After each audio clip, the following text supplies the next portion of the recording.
President Ziaur রহমানকে হত্যাকাণ্ডের সাথে ডাইরেক্টলি জড়িত ছিল কিছু আর্মি অফিসার।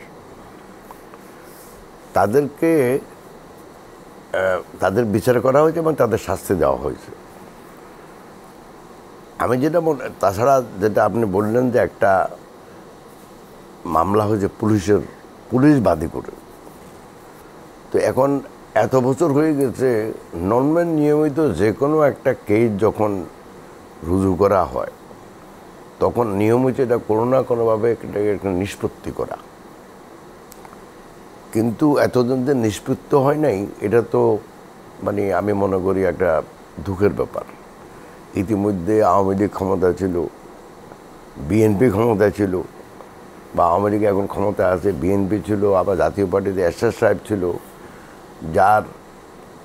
যার আওতায় এই কোর্ট মার্শাল করা হয়েছে যারা এই হত্যাকাণ্ডে জড়িত ছিল তাদের। সাধারণ নিয়মে যেটা আমি মনে করি সেটা হলো যখন এই ধরনের একটা ঘটনা ঘটে যে কোনো দেশে, প্রধানমন্ত্রী বলেন, প্রেসিডেন্ট বলেন, যখন এই ধরনের একটা হত্যাকাণ্ড ঘটে একটা নিয়ম অনুযায়ী একটা কমিশন করা উচিত ছিল। যেই কমিশন শুধু ডাইরেক্টলি যারা ইনভলভ ছিল শুধু তারা না, যারা তার পিছনে চক্রান্তে জড়িত ছিল, সেটা দেশি হোক বিদেশি হোক, সেই হত্যাকাণ্ডের কারণগুলো নির্ণয় করা এবং কারা জড়িত তাদেরকে নির্দিষ্ট করা। এটা তো আমি মনে করি এটা উচিত ছিল একটা কমিশন করে পুরা কমিশন রিপোর্টটা পাবলিক করা, যে দেশে এই ধরনের একটা দুঃখজনক এবং ঘৃণিত হত্যাকাণ্ড করা হয়েছে। এই হত্যাকাণ্ডের তো একটা কারণ আছে, সেই কারণটা তো কখনো উদ্ঘাটন করে নেই। এই কারণটা উদ্ঘাটন করা উচিত ছিল। এটা প্রথমে দায়িত্ব বিএনপি তো ওর পরে ক্ষমতা ছিল, বিএনপি এটা করতে পারত, কিন্তু যে কোনোভাবেই হোক এই জিনিসটা এখন অদৃষ্ট হয়ে গেছে, এখন আর কেউ এটা নিয়ে কথা বলে না।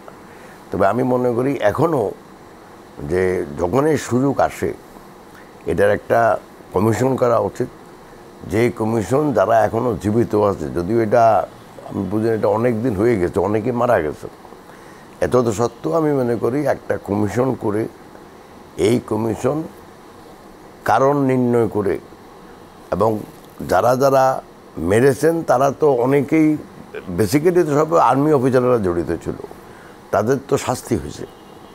যদি এদের পিছনে অন্য কারো ষড়যন্ত্র থাকে, দুই, যে যদি এর বাইরে সিভিলিয়ান কেউ জড়িত থাকে, সেটা কমিশন রিপোর্ট করার পরে তাদের শাস্তি হওয়া উচিত। এটাই হলো নিয়ম, এটাই করা উচিত। এটাই যে কোনো দেশে যদি আইনের শাসন থাকে সেই আইনের শাসনের প্রতিফলন। কিন্তু আনফর্চুনেটলি আমাদের দেশে সেই ঘটনা ঘটে নাই। একটা দেশের উন্নয়ন বলতে তো শুধু জিডিপি প্রবৃদ্ধি না, সাথে আপনাকে সামাজিক উন্নয়ন লাগবে, সেখানে বিচার ব্যবস্থা নিশ্চিতভাবে অন্যায় যারা করে তাদের বিচার হইতে হইব, সেখানে অর্থনৈতিক উন্নয়নও লাগে। অর্থনৈতিক প্রবৃদ্ধি আর অর্থনৈতিক উন্নয়নও এক না। তো আমরা তো এখন প্রত্যেক ক্ষেত্রেই কিন্তু বাংলাদেশে এই মুহূর্তে আমরা কিন্তু পিছনের দিকে যাচ্ছি। সেটা অর্থনৈতিক প্রবৃদ্ধি বলেন, অর্থনৈতিক উন্নয়ন বলেন, প্রতিষ্ঠানগুলোর কর্মক্ষমতা বলেন, প্রত্যেকটা উল্টো দিকে যাচ্ছে। আপনি যেই প্রতিষ্ঠান যে জন্য প্রতিষ্ঠিত, জনগণের কল্যাণে প্রতিষ্ঠিত, জনগণের টাকায় পরিচালিত, এগুলি সবগুলোই এখন জনগণের বিরুদ্ধে কাজ করতেছে। তো এখন সেই জন্য বলি যে আপনার কথার উত্তরে যদি আমি এটাকে সামারাইজ করি, তাহলে সেটা হলো যে একটা জুডিশিয়াল কমিশন করে প্রকৃত ঘটনা উদ্ঘাটন করে সবার বিচার হওয়া উচিত ছিল। সেটা সামরিক হোক বেসামরিক হোক। যদি সামরিক হয় তাহলে ওদের কোর্ট মার্শালের বিচার ঠিক আছে, আর যদি বেসামরিক তাদের তো নর্মাল কোর্টে বিচার হওয়ার কথা, সেটা হয় নাই।